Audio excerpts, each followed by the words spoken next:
Hello, everybody. This is Toshi, and we're gonna. What the hell? Uh, Having technical difficulties here. We're gonna have us a slideshow presentation today. Let me kind of get it going here. Here we go. Um, Over the last week, I've done some research into the study in Tulpamancy and relationships, romantic relationships to be exact.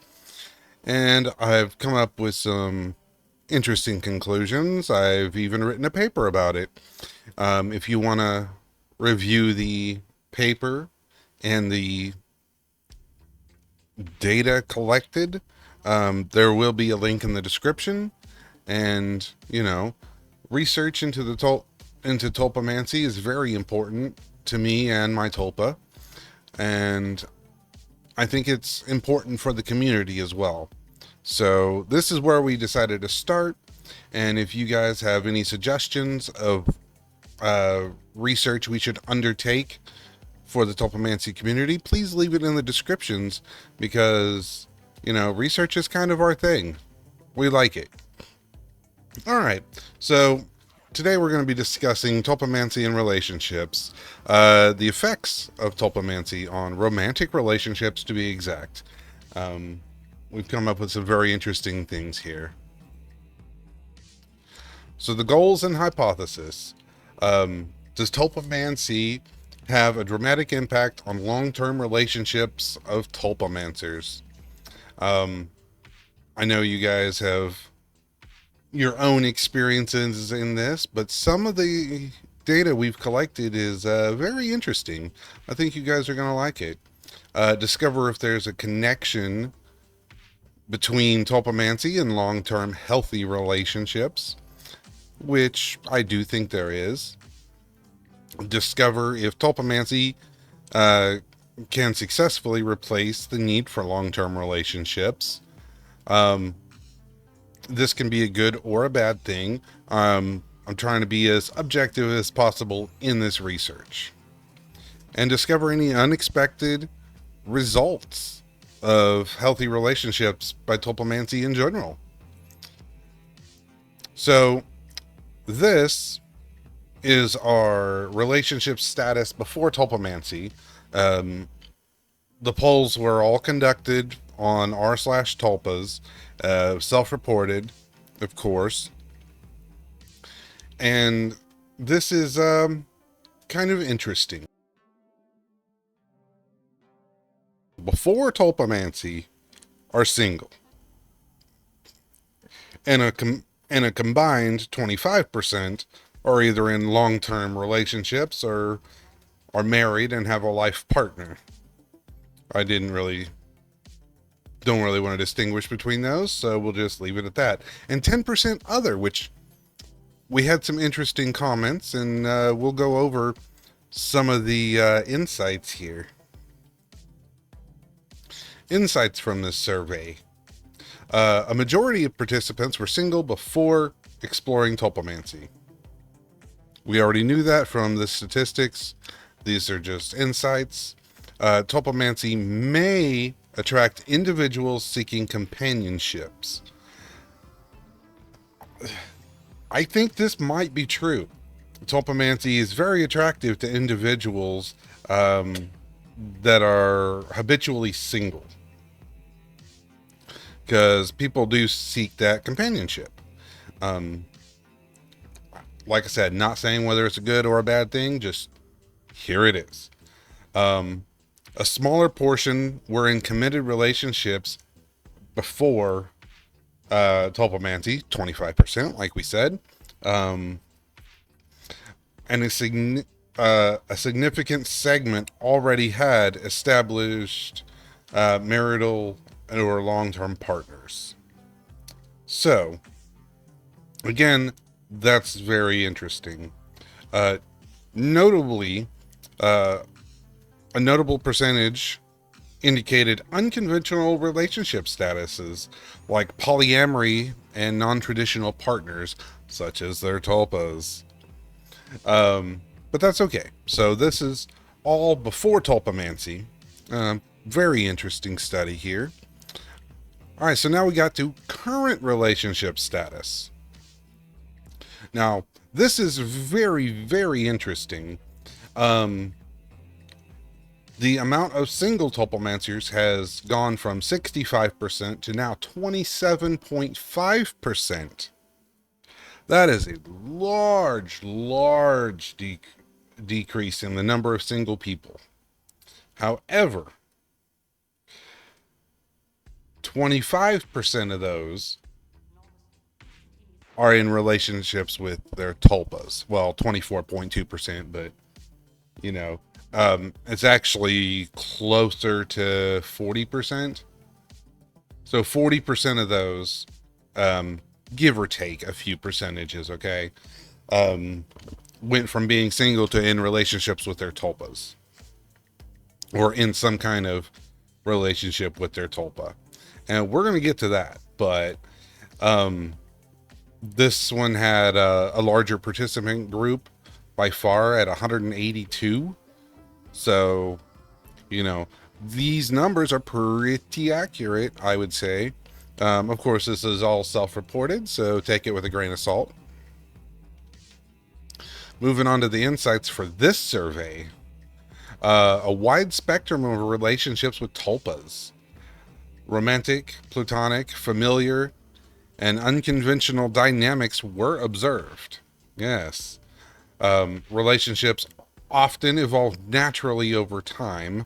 That is one thing I've noticed, and we'll get to that in the next survey, that relationships between hosts and tulpa sometimes naturally evolve into a romantic relationship. This isn't the case for me, but it was observed through the surveys that this sometimes is the case. Fluidity and adaptability in tulpa relationships have been observed. Everything is very fluid, very adaptable, and I think Tulpamancy in general is very fluid. Very interesting insight there. Tulpas serve as an emotional support and healing companions. Yes, that's like one of the reasons I made my tulpa, was for mental well-being and healing, really. Emotional support is also beneficial for just general well-being. Some participants have unique, non-traditional relationships with their tulpas. And if you want to see all of that data, link is in the description to my paper. Complex systems and diverse gender identities have been observed. We've noticed that gender identities in the tulpa community are all over the place. Again, not a judgment, good or bad, but gender identities are all over the place, everywhere. But I do want to point out a thing I noticed. About 90% of hosts and tulpas have opposite or opposing gender identities. If we're just sticking with the general male and female, most male tulpamancers have female tulpas, and female tulpamancers generally have male tulpas. Just a point there. Wanted to throw it out there. Don't know what it means, but more research is always going to be good on this particular subject. Strong commitment to long-lasting relationships with tulpas. Tulpamancy is a lifelong journey, and the basis of that relationship can translate, and I believe does translate well, into other romantic relationships, IRL, and even relationships with tulpas. And of course, relationships with tulpas contribute to overall well-being. And of course, any of you that are Tulpamancers should already know this. All right, let's move on to our next relationship. Okay, if you're in a, if the Tulpamancer's in a relationship with the Tulpa, why? Now, these are kind of interesting because I actually thought that it would be that Tulpas created to be boyfriends or girlfriends would be a lot higher than it actually was, but no. Only 21.2% intentionally created their Tulpa to be their romantic companion. And that's really interesting to me. Where 33.2 says that by having almost the same tastes, it just happened like that. It came to, having a romantic relationship. And another 37.3, it just happened and that's it. And you know what? That's perfectly fine. And 8% other, the comments and stuff and the results of the survey are posted in my paper, if you guys want to read that. So, insights from this particular survey: unconventional relationships such as friends with privileges have been observed in this survey. Don't really want to go into a whole lot of that, but, when you got someone in your mind with you, things can happen. Also, Tulpamancy is a safe space for experimentation and emotional connection. I think this is more important than people give it credit for. That safe space is really important, especially for people with past traumas, with anxieties, with, social issues. I think that safe space in your head is just really good for those kinds of people. Tulpas assist, of course, in the tulpas are sources of healing for past traumas. Tulpas can help you work through past trauma. Absolutely. Mine has done that, and positive results all around.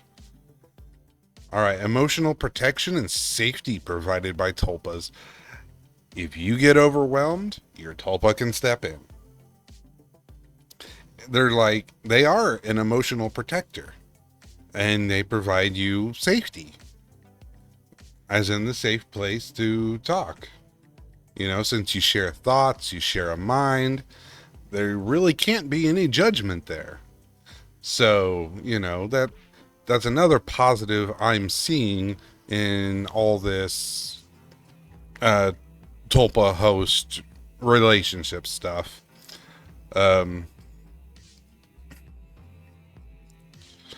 Cases of transitioning from a physical relationship to a Tulpa relationship were reported. So, people have gone from IRL relationships with a physical person to exclusively relationships with their tulpas, probably because it's safer, they feel safe, they feel better, and yada yada yada. But I'm not sure how to report this as a good or a bad, I don't know, but it's an interesting conclusion. We'll just leave it at that. Let's see, the exploration of new dynamics and interesting connections were observed, of course. People are in all kinds of relationships, and every relationship is different, and you can test those out with your tulpa. Absolutely, it can happen if that's what you're into. Let's see, shared hobbies and interests contributing to strong bonds. Look, you're going to have a strong bond with someone if you share hobbies and interests, which most tulpamancers and tulpas do. You know, that's a very deep bond that generally can't be broken. And, that contributes to romantic relationships. Um, Deep emotional connection facilitated by common tastes helps to strengthen bonds as well. And a wide array of viewpoints showcased in the participant comments. There was a lot of comments on this one, and you guys should definitely go check it out. It's very interesting and can even result in additional research if you are so inclined. Also, very complex and nuanced relationship dynamics were reported. I mean, like I said, the wide variety of relationship types and things are just absolutely astounding, and everyone's story is different. That's what I like about Tulpamancy. Everyone's story is different, but I come at it from a scientific point of view, so I really like to explore these things here. So, conclusions in general. Tulpamancers provide wide variety.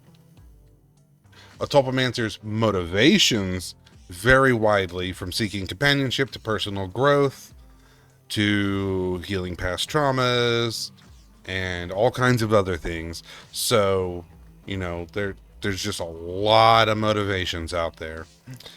Relationships with Tulpa often develop organically and adapt over time. This is very true. Flexibility and adaptability contribute to their sustainability. This is one of the biggest points towards relationships with tulpas. Because your tulpa is so flexible and adaptable, it causes relationships with them to be very sustainable, more than other IRL people. I'm not advocating for this. I'm just, giving you the research. Tulpamancy often intersects with participants with pre-existing relationships, and it does. I am one of them. I am married, and I have a tulpa. She obviously knows about the tulpa, and the relationship's fine. Actually, it's better than fine. It's great. So, Tulpamancy can help with that. Someone in your mind saying, "Don't say that, you fucking idiot," is probably pretty useful. Sorry, I had to say that. Let's see. Unconventional relationship structures, observations. Like I said, lots of different kinds of relationships out there. And it is interesting to see and read about some of them. Tulpamancy provides a unique avenue for exploring diverse partnership models. This is very, very true, because within the safety of your own inner world that you and your tulpa shares, you are safe and you can explore anything you want without dragging someone else into it with you besides you and your headmates. Tulpas play a role in providing emotional support, healing, and personal growth. Very true. Tulpas, by their very nature, are very supportive, very healing, and want to help you grow. The impact on well-being and emotional safety is highlighted. I've heard many, many, many stories of tulpas preventing self-deletion. So this is a very positive thing, and very common actually, because when there's another person in your head, self-deletion becomes self-deletion plus murder. So, you know, that's a thing, and you can kind of see it through a new lens. I mean, it's very helpful, I think. Also, very diverse motivations, experiences, and outcomes enrich the understanding of yourself, enrich the understandings of Tulpamancy in general, your world views. Absolutely. So, so links to my research paper. You can download my full paper at this URL. Uh, that's just the first place I found to upload it and share it easily. So here it is. And I want to give a big thank you to the folks on r/tulpas and its Discord for helping me out with this particular research. And guys, I really hope you enjoyed this video. It was a lot of fun to research. It was kind of a pain to write the paper, but I'm wanting to start a community that actually researches and provides value to people with Tulpamancy. So I believe the first place to start is to lead by example and do some research myself. Also, anyone that wishes to use my research, paper, statistics, data, anything is absolutely free to do so with no arbitration required, and that is in the paper as well. So anyone that wants to use this for further research is absolutely welcome to. And if you have an idea of another topic I should cover, please leave it in the comments so I can start doing some amazeballs research. Alright guys, this is Toshi. Thank you for watching, and Toshi out. Bye.